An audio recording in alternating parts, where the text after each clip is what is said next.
কলকাতায় সংসদ সদস্য আনোয়ারুল আজিম আনারের হত্যাকাণ্ডের তদন্তে এখন সবচেয়ে গুরুত্বপূর্ণ বিষয় মরদেহের অনুসন্ধান। তা না পাওয়া গেলে জড়িতদের শাস্তি সহ মামলার ভবিষ্যৎ নিয়ে তদন্ত সংশ্লিষ্ট ব্যক্তিরা শঙ্কা প্রকাশ করছেন। এখন পর্যন্ত মরদেহের কোনো খোঁজ মেলেনি। কিন্তু ডিবির হাতে আটক এই হত্যাকাণ্ডের প্রধান ঘাতক আমানুল্লাহ ঢাকায় গোয়েন্দা পুলিশকে বলেছেন, এমপির খণ্ডিত মরদেহের কিছু অংশ কোথায় কোথায় রাখা হয়েছে তা তিনি জানেন। রিমান্ডে তিনি স্বীকার করেছেন, নিজ হাতেই পলিথিনে ভরা মরদেহের একাংশ ফেলেছেন তিনি।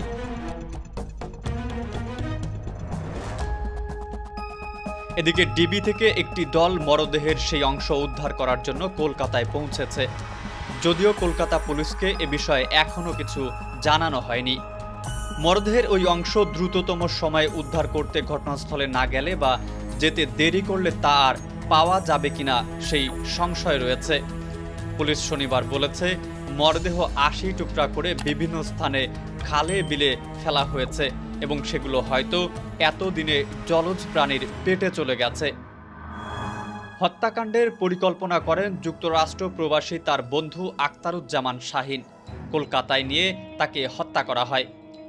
হত্যাকাণ্ডে জড়িত থাকার অভিযোগে ঢাকায় ডিবির হাতে গ্রেফতার আমানুল্লাহ সহ ৩ জনকে রিমান্ডে নিয়ে জিজ্ঞাসাবাদ করা হচ্ছে। রিমান্ডে জিজ্ঞাসাবাদের বরাত দিয়ে তদন্ত সংশ্লিষ্ট কর্মকর্তারা বলেছেন, এমপির মরদেহ গুম করার জন্য টুকরা টুকরা করা হয়েছিল। সেজন্য শরীরে চামড়া ছাড়িয়ে দা দিয়ে কেটে সেগুলো কয়েকটি ব্যাগে ভাগ করে কয়েক হাত বদলে ফেলে দেওয়া হয়। তবে মরদেহের অংশবিশেষের একটি পলিথিন কোথায় ফেলা হয়েছে তা জানেন আমানুল্লাহ। তিনি নিজের হাতেই সেটি ফেলেছেন, আর সেটা খুঁজে পাওয়াও সম্ভব বলে মনে করছেন তিনি। কর্মকর্তারা বলছেন, মরদেহের ওই অংশ পেলে তদন্তে বড় অগ্রগতি হবে। ডিবির প্রধান পুলিশের অতিরিক্ত কমিশনার মোহাম্মদ হারুনুর রশিদ গণমাধ্যমকে বলেন, ভারতীয় পুলিশও এই হত্যার তদন্ত করছে। গত ৩ দিনের মতো গতকালও ভারতের পশ্চিমবঙ্গের বেশ কয়েকটি জায়গায় মরদেহের খোঁজে তল্লাশি চালায় পশ্চিমবঙ্গ পুলিশের অপরাধ তদন্ত বিভাগ সিআইডি। সর্বশেষ গতকাল বিকেলের কসাই জিহাদ হাওলাদারকে সঙ্গে নিয়ে দক্ষিণ ২৪ পরগনার পোলেরহাট থানার কৃষ্ণমাটির বাগজোলাখালী এলাকায় তল্লাশি করা হয়।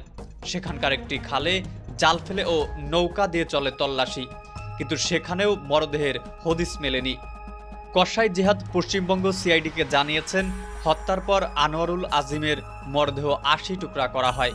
পরে বিভিন্ন অংশে ভাগ করে সেগুলো ফেলা হয় বিভিন্ন স্থানে।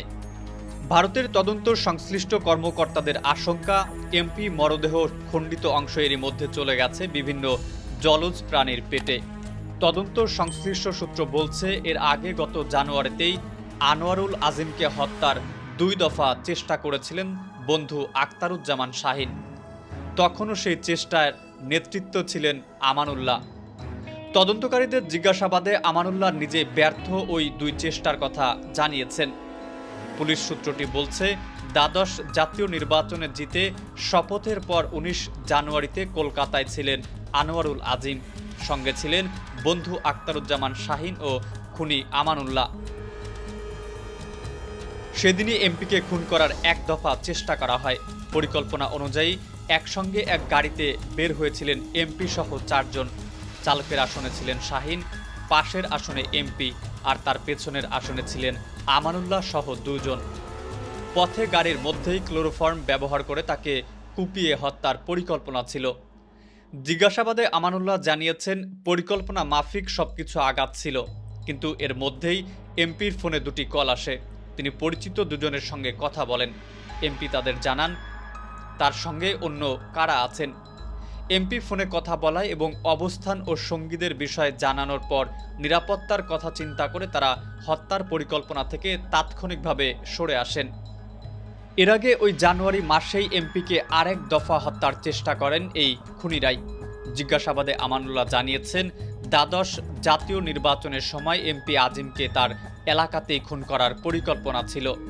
অনেক সময় মোটরসাইকেল নিয়ে একা ঘোরাফেরা করতেন এমপি। এমনই কোনো সুযোগে চাপাতি দিয়ে আক্রমণ করে বিরোধীদের ওপর দায় চাপানোর পরিকল্পনা ছিল। কিন্তু নির্বাচনের আগে এমন ঘটনা সামাল দেওয়া যাবে কিনা সেই আশঙ্কায় পিছু হটেন এই খুনিরা। গোয়েন্দা পুলিশের জিজ্ঞাসাবাদে আমানুল্লাহ জানিয়েছেন, এবারও আনোয়ারুল আজিমকে খুনের পরিকল্পনা নিয়েই তারা কলকাতায় গিয়েছিলেন। তবে খুনের আগে তার কাছ থেকে পাওনা মোটা অঙ্কের টাকা কিভাবে আদায় করা যায় সেই চিন্তাও তাদের মাথায় ছিল। এজন্য গ্রেফতার হওয়া তরুণী শিলাস্তি রহমানকে ব্যবহার করতে চেয়েছিলেন তারা। পরিকল্পনা মতো এমপিকে সঞ্জীভা গার্ডেন্সের ওই ফ্ল্যাটে নেওয়ার পর ক্লোরোফর্ম দিয়ে অচেতন করা হয়। এরপর শিলাস্তির সঙ্গে এমপির নগ্ন ছবি তোলার পরিকল্পনা করা হয়। কিন্তু অধিক মাত্রায় ক্লোরোফর্ম ব্যবহার করায় গভীর অচেতন হয়ে পড়েন এমপি আজিম। পরে ব্ল্যাকমেইল করে টাকা আদায়ের পরিকল্পনা বাদ দিয়ে বালিশ চাপা দিয়ে তার মৃত্যু নিশ্চিত করা হয়।